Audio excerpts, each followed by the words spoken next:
안녕하세요. 크립토 노마드입니다. 이번 비트코인 폭락장을 경험하면서 새로운 상황에 대한 모습도 포착돼서 관심받고 있습니다. 그 주인공은 바로 이더리움입니다. 최근 비트코인이 기존 자산 시장에 대해서 해지 수단으로서의 능력이 있냐 없냐 이걸 놓고 참 말들이 많았습니다. 결국 시장에 악재가 덮쳤을 때 투자자들은 비트코인이 아닌 미국 국채를 찾더라 이런 상황이 보여지면서 악재 상황에서 비트코인 가격이 하락하다 보니까 해지 수단으로서의 역량에 의문점이 생긴 겁니다. 그런데 재미있는 것은 비트코인의 가격 폭락에 대한 해지 수단으로서 이더리움이 역할을 해주고 있다는 점이 이번 폭락장에서 확연하게 확인이 됐다는 겁니다. 특히 최근 들어서 이더 BTC 차트의 흐름이 좋은 모습을 보여주면서 조만간 0.08을 넘어서면 이더가 BTC보다 더 경쟁력 있는 모습을 확인하는 것이다. 이런 분석들도 잇따르기도 했습니다. 안 그래도 45개월 만에 이더 BTC 차트가 최고 수준을 보여주면서 그 기대감을 더욱더 키웠었는데 재미있게도 비트코인이 폭락한 날 이 차트가 0.08을 돌파해버렸습니다. 지난 몇 년 동안의 저항선을 하필 비트코인이 폭락했을 때 이더가 더 나은 퍼포먼스를 보여주면서 확 뚫어버린 겁니다. 이더리움이 이전보다 더 좋은 역량을 이렇게 보여주면서 언젠가는 비트코인을 결국엔 넘어설 것이다. 이런 전망들도 이어지는 가운데 그럼에도 불구하고 어쨌든 저쨌든 비트코인이 내년 4월 15일 이전에 14만 달러를 돌파할 것이다. 이런 전폭적인 전망도 여전합니다. 플랜 B의 경우에는 2017년 불마켓 당시에도 폭락이 중간중간 계속 발생했다라면서 이런 거에 너무 좌절하지 말자라는 취지의 트윗을 올려서 관심받기도 했습니다.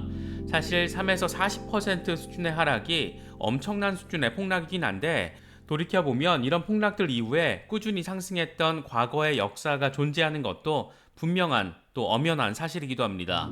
이래서 투자는 멘탈과의 싸움, 시간과의 싸움 이렇게 표현하는 것인지도 모르겠습니다. 일단 시장은 진정세를 보이고 있는 모습입니다. 하지만 아직 안심하기에는 이르다고도 할 수 있습니다. 거시경제적인 차원에서 바라봤을 때 의미 있는 변수가 생길 가능성들이 충분히 존재하기 때문입니다.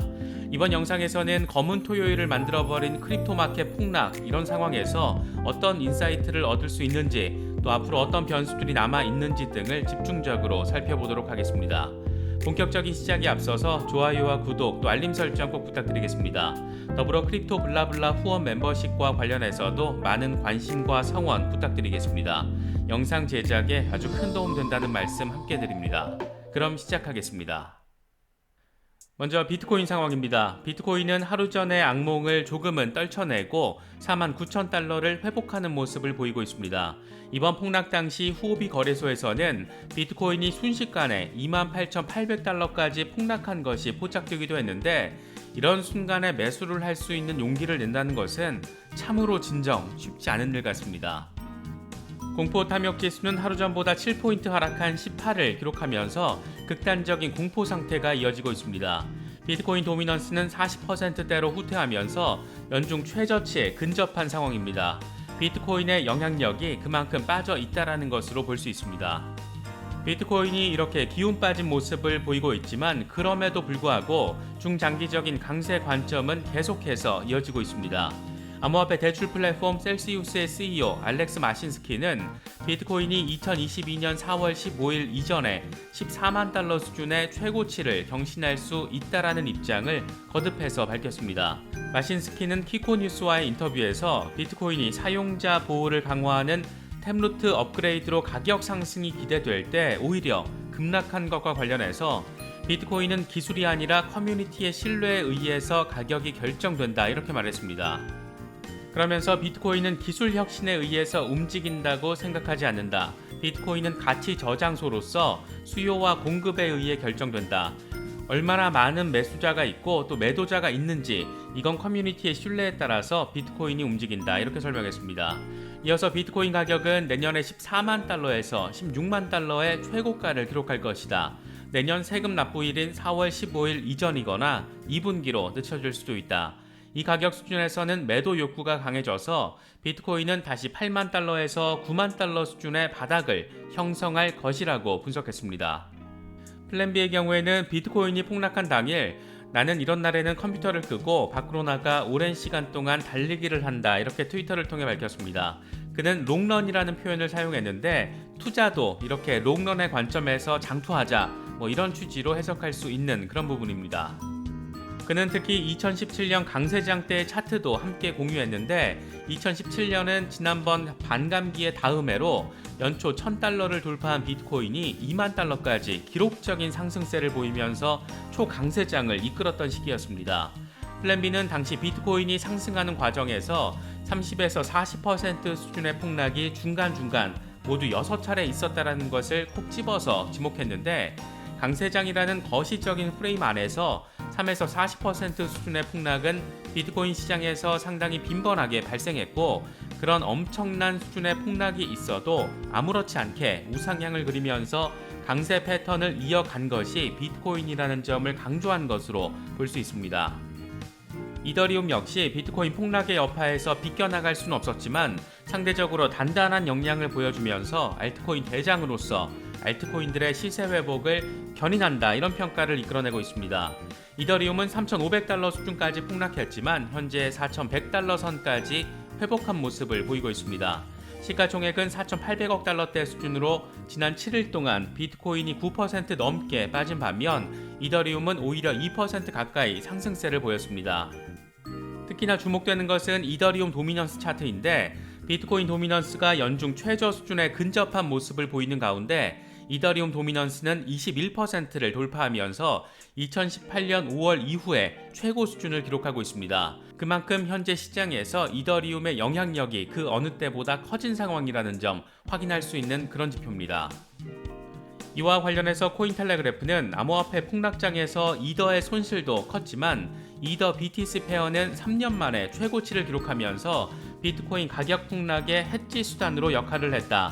동시에 일부 분석가들은 투자자들이 토요일 폭락 기간 동안 이더리움을 비트코인에 대한 안전한 피난처, 해지 수단으로 인식했다. 이렇게 진단했습니다.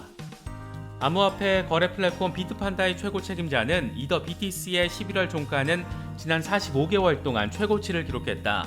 이더리움은 올해 비트코인을 크게 능가하고 있다. 시장 지배력을 22%로 높였다. 네트워크 활성 주소수는 계속해서 증가하고 있는 반면 이더의 순 발행은 계속해서 감소하고 있다라고 설명했습니다.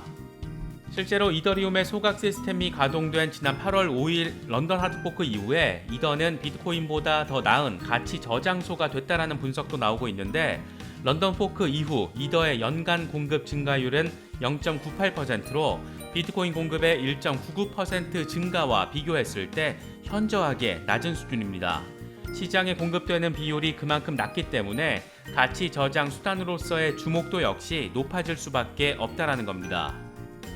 이더리움이 비싼 가스비와 느린 속도에도 불구하고 관심도도 높고 전망도 좋은 이유는 지금 현재 블록체인 혁신을 이끌고 있는 디파이와 메타버스, NFT 등 핵심 플랫폼이 단연 이더리움이기 때문입니다. 이더리움 기반의 생태계가 아주 강력하게 구축돼 있고 이더리움은 물론 이더리움 기반 관련 토큰들이 인기를 끌고 수요가 증가하면서 자연스럽게 이더리움 생태계에서의 트랜잭션이 늘고 있는 그런 상황이 이어지고 있는 겁니다. 아무리 이더리움 수수료가 비싸다고 해도 NFT 수집가들이나 투자자들에게 오픈시 거래를 중단할 수는 없는 만큼 이더리움은 이미 강력한 생태계를 구축해버린 그런 상황입니다. 이런 블록체인 핵심 트렌드 열풍의 중심에 이더리움이 존재하기 때문에 이더리움이 6,000달러에서 10,000달러 사이로 상승할 것이다. 내년에는 20,000달러를 돌파할 것이다. 이런 식의 전폭적인 전망이 그렇게 아주 많이 헛소리로 받아들여지고 않는 것은 다 이런 상황들을 고려한 것으로 볼 수 있습니다. 이 같은 이더리움의 퍼포먼스와 관련해서 블룸버그는 이더는 2015년 오리지널 암호화폐인 비트코인의 대안으로 탄생했는데 출시 이후 처음으로 올해 비트코인을 능가하는 가장 큰 성과를 보이고 있다 이렇게 평가했습니다. 암호화폐 플랫폼 FRNT 파이낸셜의 CEO 스테판 오울렛은 이와 관련해서 이더와 비트코인의 차이점은 비트코인이 글로벌 통화 추세, 인플레이션 해지 등과 더 많이 연관되어 있는 반면 이더리움은 디파이, NFT, 메타버스 등 암호화폐 보조 성장 부문과 훨씬 더 큰 연관성을 보이고 있다라고 설명했습니다. 블룸버그는 특히 이더는 이미 수천 개의 D앱에서 사용되는 지배적인 블록체인 이더리움 네트워크를 뒷받침하면서 올해 사용량과 인기가 급증했다. 더 빠르고 확장성을 높이는 데 도움이 될 것으로 예상되는 업그레이드를 거쳤다라고 우호적인 평가를 내리기도 했습니다. 이더리움의 경우에는 특히 2022년에 기존의 작업증명에서 지분증명으로 전환하는 이더 2.0 업그레이드가 완료될 것으로 예상되고 있는 만큼 지금 현재 이더리움의 치명적인 단점으로 거론되고 있는 가스비와 느린 처리 속도 이슈는 시간이 지날수록 해결되는 방향으로 이루어질 가능성이 더 높아진 상황입니다. 특히 창시자 비탈릭 부테린 역시 이런 부분에 대해서 명확하게 인식하고 있다고 볼 수 있는 것은 그가 직접 나서서 이더리움 가스비 절감을 위한 새로운 제안을 내놓고 있는 그런 모습도 최근에 포착됐기 때문입니다. 비트코인은 암호화폐 전체 대장으로서 비트코인대로의 특성을, 또 이더리움은 알트코인 대장으로서 또 알트코인의 기능성 혁신의 선두주자로서 그렇게 자리매김을 해나가는 모습으로도 볼 수 있을 것 같습니다. 거시경제적인 측면에서는 12월 14일부터 이틀 동안 진행되는 미국 연준 FOMC 회의가 초미의 관심사가 되고 있습니다. 이 자리에서 테이퍼링과 금리 인상 이것과 관련해서 연준이 어떤 발언을 내놓을지에 따라 시장이 또 한 번 요동칠 가능성도 존재하기 때문입니다. 이와 관련해서 레리 서머스 전 미국 재무부 장관이 연준이 신뢰를 회복하기 위해서는 충격이 필요하다. 아직 시장은 금리 인상을 반영하지 않고 있다. 이렇게 밝히면서 강력한 금리 인상 시그널을 통해 인플레이션 방어 의지와 신뢰 회복의 필요성을 강조했습니다. 그는 블룸버그 TV와의 인터뷰에서 연준이 내년 4차례 금리 인상 신호를 보내야 한다. 내년에 4번 금리를 올리는 것은 이듬해 8번 금리를 올려서 경기 침체로 가는 것보다 낫다. 이렇게 말하기도 했습니다. 현재 월가에서는 내년에 2번, 많게는 3번 정도 금리 인상이 이루어질 것으로 예상하고 있는데 서머스의 이 같은 발언은 시장에 더 강력한 충격을 줘야 한다라는 매파보다 더 매파적인 발언으로 볼 수 있습니다. 만약 실제로 내년에 금리 인상이 4번에 걸쳐서 이루어진다면 인플레이션을 어느 정도 통제하는 효과는 분명히 존재하겠지만 주식시장을 비롯한 전체 자본시장에 상당한 충격파를 안길 수 있는 그런 부분이기도 합니다. 더욱이 정치적으로는 중간선거를 앞두고 바이든에 대한 지지도가 계속해서 떨어지고 있는 가운데 증시 부양과 연계된 정책 수단이 나올 가능성에 대해서도 언급되고 있는 그런 상황입니다.